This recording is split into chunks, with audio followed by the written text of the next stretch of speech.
So, Jane, of course, you're going around the country talking about cost of living, doing the hard work about showing some really tough stories. And I remember there was one story in particular that has always knocked me for six. While I was talking before about today, people queuing for food in Sydney, Melbourne and also in Queensland, that there was a person in Perth. And the person in Perth gave evidence to your committee that they wanted the ice, because the ice could keep what little food they had in their car cold, but then it would also start to melt down and then be a source of water for the family that was living in the damn car. Now, we heard last week about the Prime Minister saying, the number one focus of this government is cost of living.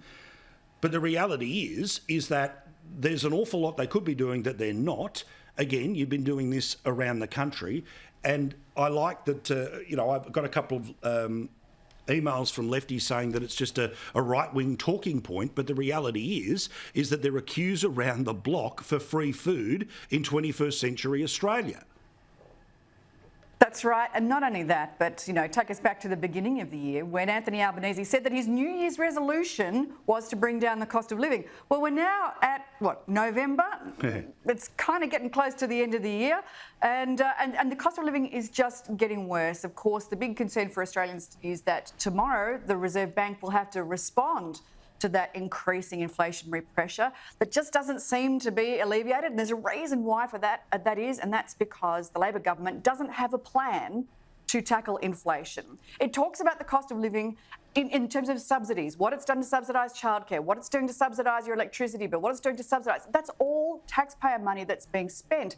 Of course, that can actually make the inflationary problem worse. We want to see the government have a plan to tackle inflation, its causes, not just its symptoms. Otherwise, inflation is going to stay higher for longer, which means interest rates are going to stay higher for longer. And already the RBA is saying that they're not expecting inflation to come back to their target band of 2 to 3% until the end of 2025. Now, that's 2 more years of pain for ordinary Australians, and we're seeing it every day with the price of food going up by around 8%, by the price of electricity going up by 18%, gas by 28%, housing by more than 10%. It's becoming overwhelming for so many households. And not only that, but the ABS are telling us that while inflation is going up, certainly, that cost of living is disproportionately affecting working families, those families that have a mortgage, because the average mortgage, let's say it's around $750,000, costs are now an additional $22,000 a year.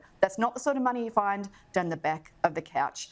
And it's only going to get worse tomorrow if rates rise again. Well, and again, the analysis is that if it goes up by another 0.25%, it'll be 55% of Australian households that will be financially struggling to be able to pay off their houses. Put simply, the percentage of how much you have after you get paid, things start to get worse.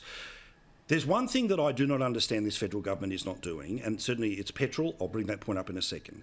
But, Linda, when they've got a surplus of $20 billion, why haven't they taken $2 billion and said to the charity sector, we've got extra money, this is not inflationary, but here's $2 billion immediately to the charity sector to be able to deal with the people whose metaphorical life is on fire?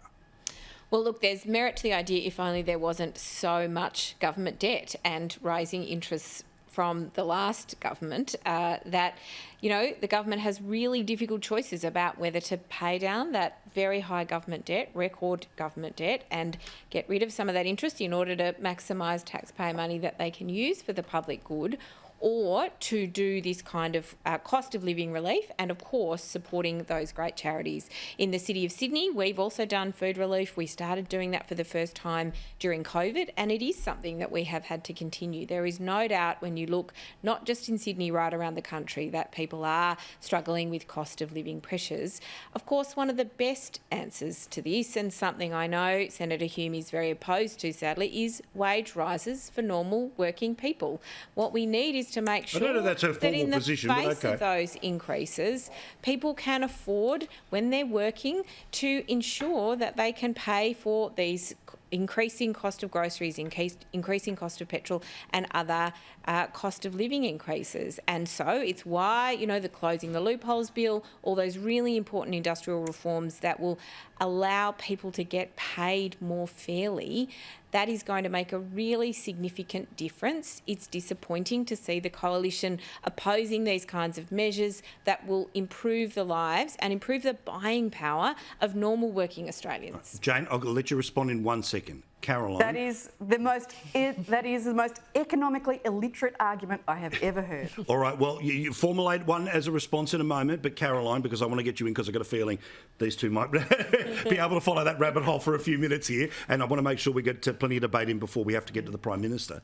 Again, this issue is one that much of the political media doesn't want to talk about it because it is so relentless, right? It is sort of the same thing all day, every day. But the reality is that there's a new section of people that feel the squeeze every single day, and the Prime Minister can't get out of his fundamental promise as to the reason to make him Prime Minister, which is we've shown multiple times that poster, a Labor government will lower the cost of living. Yeah, and I mean, the fact is it hasn't, and those images just speak 1,000 words, don't they? It is actually heartbreaking to see those lines outside food banks, and to try and politicise it in the sense of this is just a right-wing issue. How is it a right-wing issue? This is a human Because apparently issue. criticism of the government is, Well, borderline that's misinformation, why- sense of the internet. Exactly, and why I fear it doesn't fit into certain media outlets' narratives, and why it doesn't dominate the news cycle in the way that things like the Voice referendum haven't. I mean, imagine, radical idea, we spent that $500 million on a referendum that would never